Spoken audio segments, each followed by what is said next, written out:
Bharatiya Janata party और शिवराज सिंह जी की पिछले 17 साल से सरकार है। 18वां साल लगभग चल रहा है। 18 साल में जिस तरीके से मध्य प्रदेश में विद्युत को लेकर परिस्थितियां हैं, बिजली को लेकर परिस्थितियां सर्वविदित है। आप देखो कि जब पेट्रोल डीजल के दाम बढ़ने की बात आती है तो पेट्रोल डीजल के दाम पर देश की सरकार ये कहती है कि अंतर्राष्ट्रीय कीमतों के आधार पर दाम बढ़ते हैं, अब सरकार का नियंत्रण इस पे नहीं है। यही एक प्रस्ताव केंद्र की सरकार विद्युत बिजली को लेकर आ रही है, जो प्राइवेट सेक्टर में बिजली कंपनियों को बेचने की एक रणनीति का हिस्सा है। आप देखो कि आने वाले सत्र में बिजली को लेकर एक विधेयक आएगा, विद्युत को लेकर एक विधेयक आएगा। उसका मूल सार है, नरेंद्र मोदी जी की कृपा है कि जैसा बिजली को लेकर तेल की कीमतें बढ़ती गई और सरकार हाथ ऊंचे करती गई, उसी तरीके से मध्य प्रदेश में लगभग 7,900 मेगावाट बिजली की आवश्यकता है आज मध्य प्रदेश में, और हम पैदा करते हैं लगभग 2,000 मेगावाट। हमारी जो क्षमता है वो जबकि गुजरात में 13,000 मेगावाट की जरूरत पड़ती है, जबकि महाराष्ट्र में लगभग 20,000 मेगावाट की जरूरत पड़ती है, जबकि और राज्यों में बिजली का उत्पादन अधिक चाहिए आसपास के हमारे राज्यों में, पर मध्य प्रदेश में सिर्फ 7,661 मेगावाट की आज आवश्यकता है। मैं मानता हूं ऐसी परिस्थिति में स्पष्ट होता है कि मध्य प्रदेश के मुख्यमंत्री ने किस तरीके का विकास किया, औद्योगिक इकाइयों की व्यवस्था की। सबसे कम विद्युत मध्य प्रदेश को चाहिए एक संपन्न राज्यों की तुलना में। यह शिवराज सिंह जी का असली मॉडल है।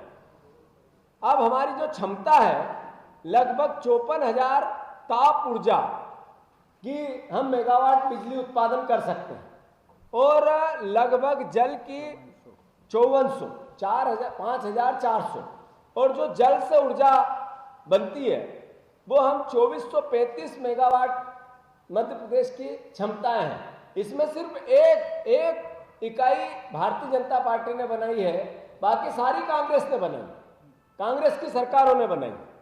हम उत्पादन क्या कर रहे हैं? जो क्षमता है वो मैंने लगभग आपको बता दी 7,835 की। हमारी इकाइयां इतनी क्षमता के हमारे प्लांट लगे हैं दोनों तरह के, और हम जो उत्पादन करते हैं उसका सिर्फ 2020 मतलब 2,000 मेगावाट 2,200 मेगावाट के आसपास आज उत्पादन हो रहा है। बाकी का 21,000 मेगावाट के हमारे मुख्यमंत्री, हमारे परिवार के ऐसे व्यक्ति जिन्होंने समृद्ध मध्य प्रदेश की परिकल्पना बनाई थी, उन्होंने एग्रीमेंट किए मोदी जी के भारतीय जनता पार्टी के दबाव में कि मध्य प्रदेश को इतनी बिजली खरीदनी ही पड़ेगी, 21,000 मेगावाट। हमारे को आवश्यकता थी सिर्फ 7,661 मेगावाट की। हमारा उत्पादन का जो इकाइयां हैं जो मध्य प्रदेश शासन की है वो लगभग है 7,835 मेगावाट की। हमने एग्रीमेंट कर रखे हैं लगभग 21,000 मेगावाट के। ऐसा क्यों? ऐसा क्यों? इस मध्य प्रदेश को समृद्ध बनाने वाला मेरा मुख्यमंत्री 7,661 मेगावाट की जहां आवश्यकता है वहां 21,000 मेगावाट के क्यों आपने एग्रीमेंट किए? अब ये बात मैंने आपको क्यों बताई, मध्य प्रदेश को क्यों बताई? ये इसलिए बताई कि मेरे मध्य प्रदेश के मुख्यमंत्री और मेरी अपनी सरकार ने 6.5% लगभग 7% बिजली के दामों में बढ़ोतरी की व्यवस्था बनाई है, और जो आने वाले समय में लागू होगी। जिससे होगा क्या? जिससे होगा कि जो हमारे परिवार के साथी हैं जिन्होंने बिजली का जो नया कनेक्शन लेते हैं, बिजली के कितने बिल पे प्रभाव पड़ेगा और कितने बिल के बाद कितने बिजली के कनेक्शनों पे, नए कनेक्शनों पे प्रभाव पड़ेगा। 3 फेज 3 किलोवाट का कनेक्शन अभी 600 रुपये चुकाने पड़ते हैं। जो सीधे 1220 रुपये चुकाने पड़ेंगे।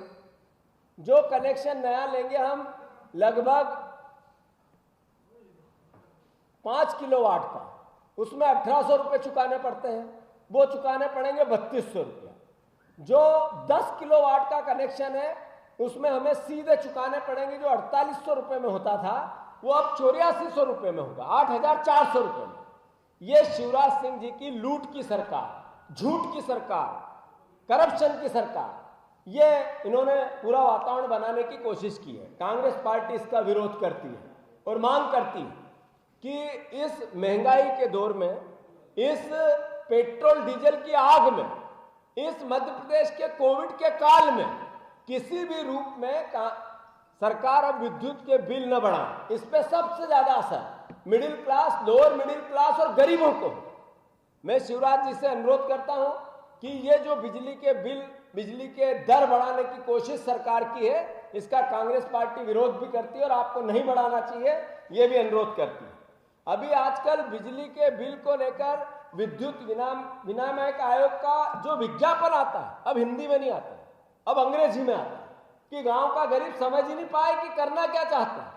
आंखों में धूल झोंकने की प्रोसेस अभी इस सरकार की बनी हुई है। इतना ही नहीं, आपको मैं और बता दूं कि मैंने एक विधानसभा में एक प्रश्न उठाया था,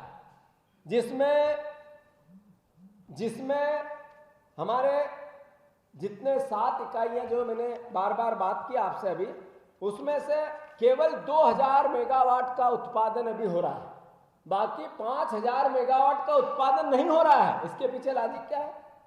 इसके पीछे लॉजिक उन लोगों को फायदा पहुंचाना है जिनसे इन्होंने एग्रीमेंट कर रखे हैं। और मेरा ऊर्जा मंत्री सिर्फ एक काम करता है, खंबे पे चढ़ता है, ट्रांसफार्मर पे चढ़ता है, जिसका काम है कि बिजली की हमारी इकाइयां चालू हो, बिजली का उत्पादन बढ़े, सरकार के करोड़ों अरबों रुपए के लगाए हुए प्लांट से बिजली मिलेगी तो हमें सस्ती उपभोक्ताओं को मिलेगी। ये काम है, ये काम में जाले निकालेंगे। जो लूट की, खसोट की, चोरी की सरकार है, उसमें इस तरह के दिमाग के मंत्री बनाए गए केवल एडजस्टमेंट के। मैं समझता हूं ये मध्य प्रदेश का दुर्भाग्य है। पिछले 10 वर्षों में, जैसा मैंने कहा, एक प्लांट केवल भारतीय जनता पार्टी के पिछले 35 साल में एक बीजेपी ने बनाया है, बाकी सारे कांग्रेस पार्टी ने बनाया। खंडवा का जो सिंगाजी थर्मल पावर प्लांट है, उसकी स्थिति पिछले 5 करोड़ रुपया महीना, फिर से मैं दोहरा रहा हूं, 5 करोड़ रुपया महीने का लॉस आ रहा है, घाटा आ रहा है, क्योंकि वो बंद है। अगर वो बिजली बनती होती तो ये विद्युत का इतना बिल बढ़ाने की सरकार को आवश्यकता नहीं होती। तो मैं मानता हूं अपने आप में एक चोरी है, एक अपराध है, एक सरकार ने सोची समझी साजिश के तहत अपराध कर रही है, घपला कर रही है, घोटाला कर रही है। फिर से मैं बताऊं, लगभग पिछले 10 माह में ये प्लांट बंद है, जिससे 1500 करोड़ रुपए का, लगभग 1500 करोड़ रुपए का नुकसान हो रहा है। तो 1500 करोड़ रुपए का मध्य प्रदेश के उपभोक्ताओं पर, सरकार पर, बिजली कंपनियों पर भार पड़ा है। ये वस्तु स्थिति है। मैं बातें बहुत है करने की, पर बिजली को लेकर सिर्फ एक ही अनुरोध करना चाहता हूं कि मध्य प्रदेश सरकार जो काम करना चाहती है, 6.30% से कुछ ज़्यादा जो दर बढ़ाना चाहती है, कांग्रेस पार्टी उसका विरोध करती है और अनुरोध करती है कि बिजली के दाम नहीं बढ़े। होता क्या है इससे? मध्य प्रदेश के एक मंत्री ने कहा कि पाइप के टेंडर बिना पैसे से जल्दी राशि जारी करने के पहले, इसका मतलब है कि उसमें वो घोटाला करना चाहते हैं। आदरणीय नरोत्तम मिश्रा जी ने पहले बताया था। कल एक मंत्री ने कहा मंत्रिमंडल में कि रेत माफिया लूट रहे हैं मध्य प्रदेश को, रेत के व्यापारी लूट रहे हैं मध्य प्रदेश को। तो इसका मतलब है लूट खसोट की सरकार को अब उसके मंत्री भी कहने लगे कि हम लुटेरे हैं। ये कांग्रेस पार्टी की मूल भावना मध्य प्रदेश के हितों में है। अब आई बात मध्य प्रदेश में वैक्सीनेशन की। वैक्सीनेशन को लेकर हमारे मुख्यमंत्री जी हेडलाइन बनाते हैं, राजनीतिक रोटियां सेकने की कोशिश करते हैं। हमारे मुख्यमंत्री जी कोशिश करते हैं कि मेरी छवि चमके। मैं शिवराज जी से अनुरोध करना चाहता हूं, कांग्रेस पार्टी अनुरोध करना चाहता हूं चाहती है कि ये केवल एकमात्र उपाय है इस महामारी से लड़ने का।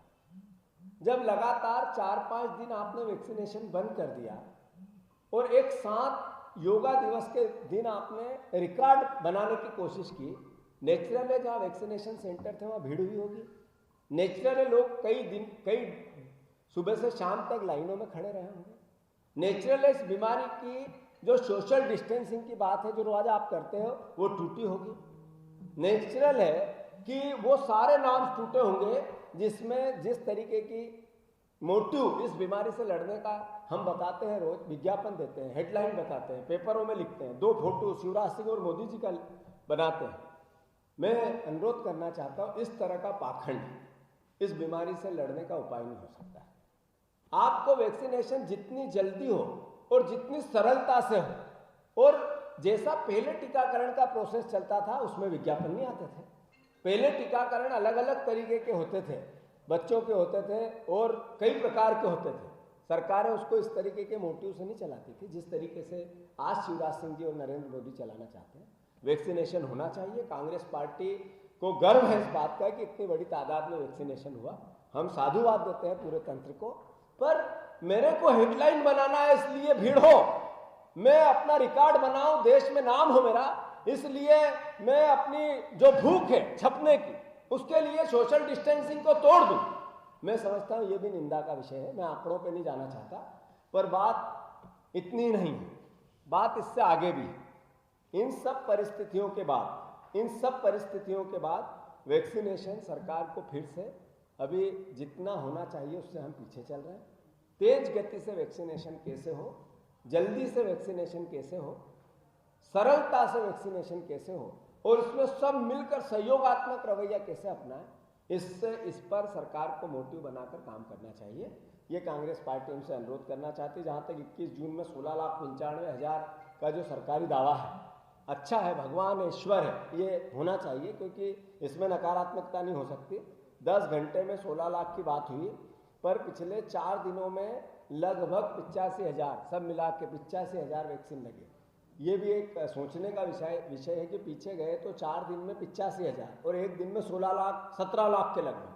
मतलब सरकार क्या बताना चाहती है, वही सेंटर है, वही परिस्थितियां हैं, 85,000 सेंटर की दावा किया जा रहा है, लगभग 70,000 का।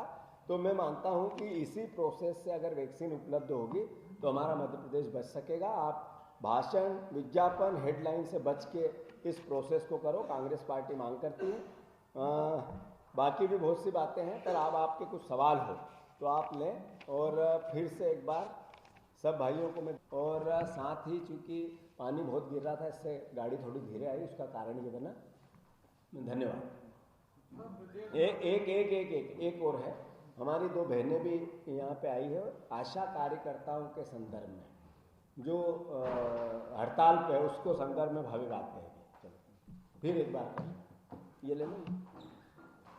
प्रदेश में हाँ हो गया। प्रदेश में जब कोविड महामारी फैल रही थी उस दौरान जिस तरह से डॉक्टर्स और नर्सेज ने काम किया, आंगनवाड़ी कार्यकर्ताओं ने बढ़ चढ़कर काम किया, उसी तरह हमारी जो आशा कार्यकर्ता और ऊषा कार्यकर्ता थीं, उन्होंने भी विभिन्न अंचलों में अपने काम को बहुत प्राथमिकता पर रखते हुए रिस्क के माहौल में भी काम किया। ऐसे में आज आशा कार्यकर्ता जिस तरह से हड़ताल पर जा रही हैं, क्योंकि भारतीय जनता पार्टी की जो सरकार आज प्रदेश में बैठी हुई है, वो इनकी जो परेशानियां हैं, जो मैदानी काम करने वाली आशा कार्यकर्ता बहनों की जो परेशानियां हैं, उन पर ध्यान नहीं दे रही है। उन आशा कार्यकर्ता बहनों की हड़ताल का कांग्रेस पार्टी समर्थन करती है। हमारे प्रदेश अध्यक्ष माननीय कमलनाथ जी ने निर्देशित किया है कि हमारे सभी जिलों में जो हमारी आशा कार्यकर्ता बहनें हैं, महिला कांग्रेस की कार्यकर्ता बहनें उनसे संपर्क करेंगी और उनकी जो मांगे हैं उनका समर्थन करते हुए हर जिले में ज्ञापन दिया जाएगा। कलेक्टर के माध्यम से शिवराज सिंह जी को ज्ञापन दिया जाएगा और उनकी जो जायज़ मांगे हैं उनका समर्थन किया जाएगा। सरकार इस पर ध्यान दे और उनकी जो मांगे हैं उनको पूरा करे, क्योंकि इस महंगाई के समय में बहनों को दोहरी मार पड़ती है। एक तो वो अपने घर का काम छोड़कर मैदानी स्तर पर काम करती हैं जिसमें उनकी जान का भी खतरा रहता है, और दूसरा उन्हें महंगाई से बहुत अधिक घर में जूझना पड़ता है, तो उनकी मांगों का ध्यान दिया जाए। ये हम लोगों ने पूरी अपनी जिला अध्यक्षों को निर्देशित किया है। अच्छा, मूल बात यह है कि क्या 2000 रुपये में आज एक आशा कार्यकर्ता का घर परिवार किसी भी रूप में चल सकता है? ये अनैतिक तो है ही है, असंवैधानिक भी है। कांग्रेस पार्टी मांग करती है कि जो उनकी मांग है वेतन को लेकर वो पूर्ण की जाए। 18,000 रुपये की मांग उनकी वो पूर्ण की जाए। कांग्रेस पार्टी आशा बहनों की, आशा कार्यकर्ताओं का समर्थन करती है। दूसरा, जिस तरीके से मध्य प्रदेश में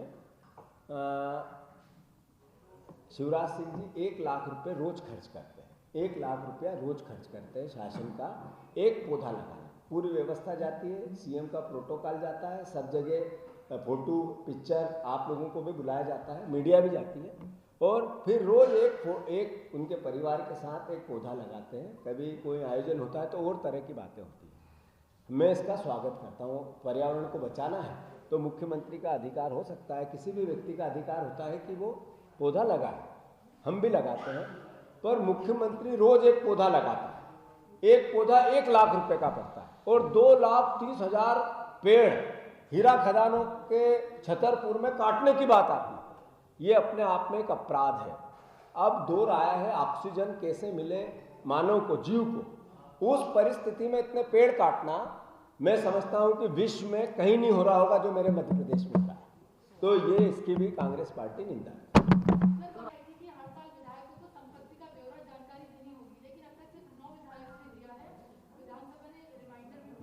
बिल्कुल सही है, मैंने भी एक अखबार में अभी देखा, पर ये सही है कि अभी लॉकडाउन का पूरा पीरियड चलता रहा, सदन उस बीच में वैसा चला नहीं जैसे चलना चाहिए। और पिछले सत्र में इस बात को, इस भावना को, और सबकी भावना बनी थी कि विधायकों को अपनी संपत्ति का, जनप्रतिनिधियों को अपनी संपत्ति का ब्यौरा तय करना चाहिए, हर साल पटल पे रखना चाहिए।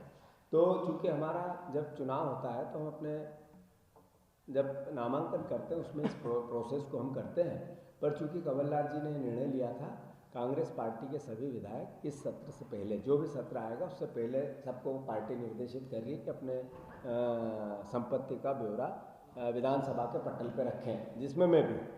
सर, अवैध तो लगातार सामने आ रहा है, मुरैना में अधिकारियों के साथ फायरिंग की रही है। नहीं, विषय ये है, मैंने जैसा कहा, एक मंत्री कहती है कि रेत माफिया हावी है मध्य प्रदेश पे, और वो मुख्यमंत्री को मध्य प्रदेश की कैबिनेट में कहती है। इसका मतलब है कि हम कांग्रेस पार्टी हमेशा से कहते थे ये लुटेरों की सरकार है, ये चोरी की सरकार, चोरी करने के लिए बनी है, वो सिद्ध होता है। मैं मानता हूँ जो मुरैना में रेत माफियाओं की बात होती है या अन्य जगह रेत माफियाओं की बात होती है, शिवराज सरकार का उसको संरक्षण।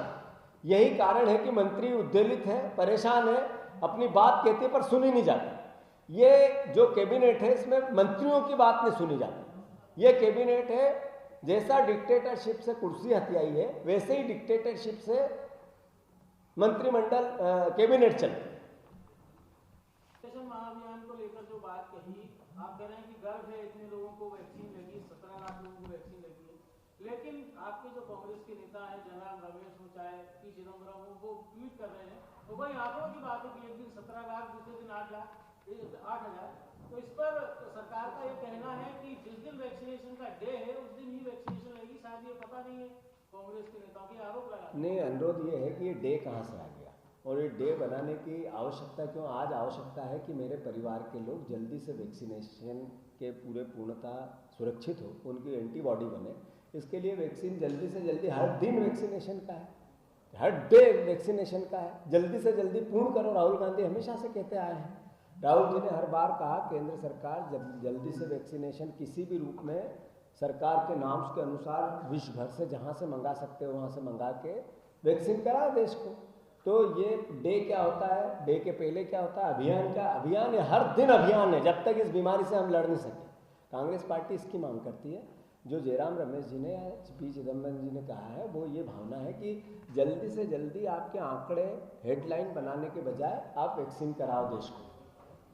सरकार बिजली उत्पादन में जो यूनिट है उनका उपयोग नहीं कर पा रही या अपनी क्षमता के अनुसार अभी उत्पादन नहीं कर पा रही, और जितनी भी इकाइयां हैं वो कांग्रेस के समय की है, सिर्फ एक बीजेपी ने बनाई। लेकिन 2003 के पहले जब दिग्विजय सिंह जी की सरकार थी मध्य प्रदेश में, आज जो बिजली मिल रही है उससे आधी भी नहीं मिल पा रही। इस बारे में क्या? मैं अनुरोध ये कर रहा था आपसे कि जैसा मैंने कहा, Singaji power plant, thermal power plant एक शिवराज सिंह जी की या बीजेपी के कार्यकाल का एक इकाई है जिसमें उत्पादन चालू हुआ। उसके पहले जितनी इकाइयाँ थी कांग्रेस में या तो न्यू डल गई थी या किसी भी रूप में उसकी शुरुआत हमने की थी। विषय ये नहीं है। आज हमारी क्षमता है लगभग 7,600 मेगावाट पैदा करने की, और हमारी लगभग इतनी ही आवश्यकता है। हमारी जो आज उत्पादन करने की इकाइयों की जो आंकड़े आते हैं वो लगभग 2200 मेगावाट आते हैं। तो आपकी 7,000 मेगावाट उत्पादन क्षमता है और 2200 हो रही है, यानी लगभग 4,000 से ऊपर या 4,500 से ऊपर मेगावाट का प्रदेश का नुकसान हो रहा है। इसके लिए दोषी कौन है? 17 साल की शिवराज सिंह सरकार है। मैं पूरा प्रश्न आपका उत्तर दूंगा। शिवराज सरकार है। तो एक तरफ आप बिजली के दाम बढ़ा रहे हो, दूसरी तरफ आपकी इकाइयों को बंद रख रहे हो, इसलिए कि हम प्राइवेट सेक्टर से बिजली खरीदनी है। 21,000 मेगावाट का आपने एग्रीमेंट किए, जिसको आप वो लेते भी नहीं हैं, हम बिजली का उपयोग भी नहीं करते हैं, तब भी हमें उन्हें पैसा देना पड़ता है। तो ये शिवराज सिंह सरकार का करप्शन है या नहीं है? करप्शन है या नहीं है? तो प्रश्न जनता का है, प्रदेश का, कि इस परिस्थिति, ये शिवराज सिंह जो समृद्ध मध्य प्रदेश बनाने की बात करते थे, बिजली में आत्मनिर्भर मध्य प्रदेश बनाने की बात करते थे, वो अब महंगाई की मार में महंगी बिजली, और उस पर भी एक और कुठाराघात कि केंद्र सरकार एक अविधेयक ला रही है बिजली कंपनियों को लेकर कि उस पर भी सरकार का नियंत्रण नहीं रहेगा। यही जो आज बिजली जिस प्रति यूनिट आपको जितनी महंगी मिल रही है, इससे सीधे दुगना मिलेगी, तिगुना मिलेगी। उस विधेयक के पास होने फिर सरकार कहेगी कि पेट्रोल डीजल में सरकार के हाथ में नहीं है, अंतर्राष्ट्रीय कीमतें तय करती है, ऐसे बिजली पर भी हो जाएगा। तो ये चिंता का विषय है कि नहीं? और ये कांग्रेस पार्टी ने उठाए तो कौन उठाए? चिंता का विषय में डर का नहीं कह रहा हूं। फिर मेरा प्रश्न सिर्फ इतना है कि आप कह रहे हैं 17-18 साल में बिजली के लिए एक उत्पादन इकाई का निर्माण किया है, जबकि दिग्विजय सिंह जी के राज्य में जो बिजली की कमी को लेकर आपका प्रश्न है, ये 20 साल पहले की कथा, 2 दशक चले गए। कितने चले गए? और जो आखिरी कार्यकाल था दिग्विजय सिंह का, उसमें 4 पावर प्लांट बन रहे थे, जिसके उद्घाटन उसके इस सरकार शिवराज सिंह जी की या बीजेपी की सरकार में हुई। तो जो परिस्थितियां थी, वो उस परिस्थितियों की सजा तो मिल गई है कांग्रेस को। इसका मतलब अब शिवराज सिंह जी भी ऐसा ही करेंगे? खत्म बात, आगे बढ़ो। ऊर्जा मंत्री कह रहे हैं कि बिजली महंगी बन रही है, इसलिए हम महंगी कर रहे हैं। वही तो मेरा सवाल है। ऊर्जा मंत्री तो खंबे में चढ़ के ये बताते हैं कि मैं लाइनमैन हूँ। लाइनमैन होना बुरी बात नहीं है, पर मंत्री उत्पादन कैसे बढ़े, जो इकाइयाँ बंद पड़ी उनको मैं कैसे चालू कराऊं, विद्युत दरें कैसे घटाऊं, उपभोक्ताओं को सही, सरल और सस्ती बिजली कैसे दूं, उस पर प्रोसेस कैसे करवाऊं, वो नहीं करते। वो कभी खड्डे में चले जाते हैं, कभी खंबे पे चले जाते हैं, कभी पानी में गड्ढर में कूद जाते हैं। और ऐसा ही वातावरण बनाया भारतीय जनता पार्टी ने, चूंकि चोरी की सरकार बनाई। लाइसेंस लगता है खंबे पे चढ़ने के लिए, 3 साल की सजा है। और भूपेन भैया ने एक और बात कही है, खंबे पे चढ़ने के लिए लाइसेंस भी लगता है, वो अगर नहीं चढ़े तो उसमें 3 साल की सजा भी है। डंडा लगे तो ये अपने आप में खैर आगे बढ़ते हैं। कह रहे हैं कि आप डायरेक्टर को पूरा जब बात कर रहे हैं कि 15 महीने जो सरकार थी आपकी बहुत अच्छा काम किया, लेकिन वो कह रहे थे भ्रष्टाचार के अलावा आपकी सरकार में कुछ नहीं हुआ। तो शिवराज कोई आदरणीय विश्वास मारेंगे फिर वापस 15 महीने से चोरी की सरकार के मंत्री हैं, चोरी की सरकार के मंत्री। तो ये चोरी की सरकार में अगर चोरी हुई है तो क्या वो झांझ मंजीरे बजा रहे हैं? क्या कर रहे हैं? कुछ करे, कोई निकाले, जनता के सामने लेके आए, किसी को गिरफ्तार करे, किसी पे मुकदमे लगाए। केवल बयान, केवल भाषण, चोरी की सरकार के मंत्री के बयानों पर कितना भरोसा करेंगे हम? दिग्विजय सिंह ने तालिबान को लेकर एक ट्वीट किया है, उसके बाद दिग्विजय सिंह की क्वालिटी जांच होना चाहिए, उनकी कहा। मैं दिग्विजय सिंह जी की ने अपनी बात उसमें कही है। अखबारों में खबरें आई हैं कि हमारी सरकार के गुप्त प्रतिनिधिमंडल तालिबान के नेताओं से मिला। तो कॉल डिटेल दिग्विजय सिंह जी की आवश्यकता नहीं है। इस सरकार की, नरेंद्र मोदी सरकार, भारतीय जनता पार्टी के सरकार का तालिबान से प्रेम जो है, अगर सच है खबरें तो इस पर बात करनी चाहिए। विश्वास सारंग बिना पढ़े लिखे व्यक्ति जैसी बात नहीं करें, थोड़ी समझ से, थोड़ा अध्ययन करके जवाब और उत्तर दें। केवल आरोप प्रत्यारोप लगाने से कुछ नहीं होता। बड़ों नेताओं पर आरोप लगाकर खुद बड़ा बनने की कोशिश न करें, थोड़ा अध्ययन करके जवाब दें। नमस्कार, मैं हूं मानक गुप्ता। अगर आपको हमारा ये वीडियो पसंद आया हो तो इसे लाइक और शेयर जरूर करें, और हां, हमें सब्सक्राइब और फॉलो करना ना भूलें ताकि आप देश और दुनिया की कोई खबर मिस ना करें। तो जुड़े रहिए हमारे साथ और देखते रहिए न्यूज़ 24।